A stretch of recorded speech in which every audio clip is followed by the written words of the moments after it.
You notice by the title of the video that I have here that there's one word that narcissists absolutely cannot stand to hear from you. I'm going to reveal that word to you, and I'm not going to keep you in suspense for a super long time because, I don't want to play that kind of trickster kind of thing on you. But I want to set up our scenario, and I want to begin by getting you to remember what is it that the narcissist wants the most in life. And basically, they want control. Or we could put it in different terms, they want dominance. They want superiority. They want everything to go according to their game plan, according to their preferences, their cravings, their desires.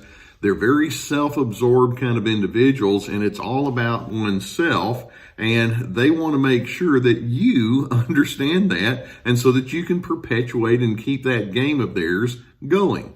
That's what they want. Now, I want you to think, how is it that the narcissist keeps perpetuating this control game of theirs and this dominance game of theirs? And you know that there are many ways that they go about doing it. They can argue with you, and in their arguing, it's their way of saying, you have to listen to me. You have to know that what I'm saying is the ultimate. I'm the ultimate. Sometimes they may ignore you. It's like, okay, if you don't pay attention to me, I'll just make you suffer. Or sometimes they can just invalidate you as you're trying to talk and explain that there's some thoughts and ideas that you have that might need to be attended to. It's like, no, you don't even know what you're talking about. So they invalidate. They can press you with their selfish agenda. It's like they want you to join in their kinds of behaviors or priorities, and they're just going to keep pushing and pushing and pushing until you finally give in and say, okay, we'll go with your agenda. They maintain double standards. What's good for you is not necessarily good for them, or what you're required to do, they don't have to follow through with it. They may be evasive. Anything that more or less says, I'm the primary person in this room today. Things have to go according to my preferences, my cravings, my desires. Now, obviously, you have the overt style of narcissism where they're just very pushy with it. But even in the covert sense, they may not be saying those words in a very open kind of way, but by their covert and sneaky and secretive way of life, it's like, I don't want to pay attention to anyone else's needs other than my own. Now, here's the one word. When that narcissist comes at you with this strong need to be dominant and in control over you, your one word reaction to that person can be, whatever. Whatever. They've got to be significant. And they have to be relevant, and the way that they try to be relevant is to just become so caught up in their own self-importance, and they need to have you come along with that. Whatever. You remember the old Greek story about Narcissus going through the forest, and most of you are familiar with it. He comes upon a pool of water and looks into the water and cannot take his eyes away from what he sees in the reflection in the pool. Narcissus is enamored with himself. And he has so much of this idealized notion of what he's seeing right there in that pool that he just can't pull himself away. That's where we get the term narcissism. They're so enamored with themselves, and they have all sorts of pet phrases or ideas or thoughts that you're likely to come across. Let's go through some of those self-absorbed kind of thoughts that they can have, and then let's look at it in light of our one word. For example, a narcissist may want you to know, hey, I'm a big deal. Whatever. Or the narcissist can say, well, you need to have the same priorities as me. Whatever. Or the narcissist may think, no one understands life quite the way that I do. Whatever. Or the narcissist can say, well, you'd be a lot better off if you just followed my commands. Okay, whatever. Or the narcissist can say, I keep discovering things about you that are really flawed. Okay, whatever. The narcissist says, but I have to have the final word in all matters. Okay, whatever. Well, my needs are far more important than your needs. Okay, whatever. Or if you disagree with me, I'm going to make you live to regret it. Okay, whatever. Or your feelings, your perceptions mean nothing to me. Whatever. Or I don't have to be accountable to you or anyone else. Okay. Whatever. Or, you know what? I could reveal things about you to the public that would really make you feel embarrassed and make you look bad. Whatever. Now, I don't mean to be rude and passive aggressive in the way that I'm talking here, although I'm sure they can interpret that and they may accuse you of that. Whatever. When you say whatever to all of this, it's your way of saying, you know, I'm weary. I'm weary of your game. I'm weary of your insistence that I'm supposed to somehow or another be subordinate to you and cater to all of your preferences and whims and childlike ways of doing things. And if you feel like you need to dominate me, that's your game. I'm not playing it anymore. See, there's one thing that a narcissist looks to you most for, and that is supply. They want you to feed their ego. They want you to prop them up. They want you to stay engaged with them in such a way that allows them to hold themselves over you. And as long as you play along and let them be over you, then you're giving them supply. They have a hungry ego. And part of the way that you feed that hungry ego is that there are various kind of reactions that you can have. Sometimes you cry when they are really mean to you.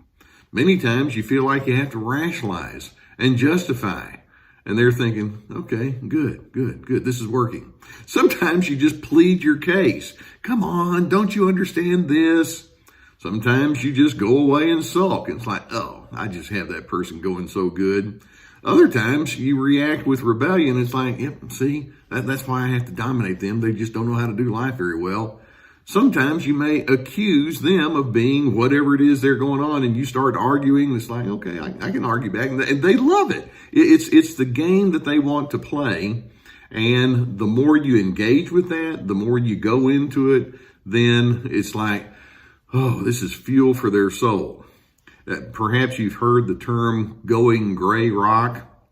Now, when we talk about going gray rock, let's keep in mind there's hardly anything in the world more bland than a gray rock. It's not like you're going to stay there and pay attention to a gray rock. And so what we're going to do is we're going to give this hungry, egotistical, it's all about me kind of narcissist the gray rock treatment. By the way, you perhaps know people who are actors and they love to be on the play. And actually, I know plenty of folks that have been in that, and it's a great kind of thing for self-expression. There's one thing that actors will tell you that they feed off the most, and that is they feed off of the reaction of the crowd in front of them. And when the crowd is in there and with them and going on along with them, then that really gets the actor going, and they just get deeper and deeper into their role. They really love it. The narcissist is the actor on the stage. They're the actor, they're the producer, they're the director, and you're the audience. And they're looking to you to give them the response. And so let's suppose the narcissist is up there in their one person's play on the stage, and you're in the audience.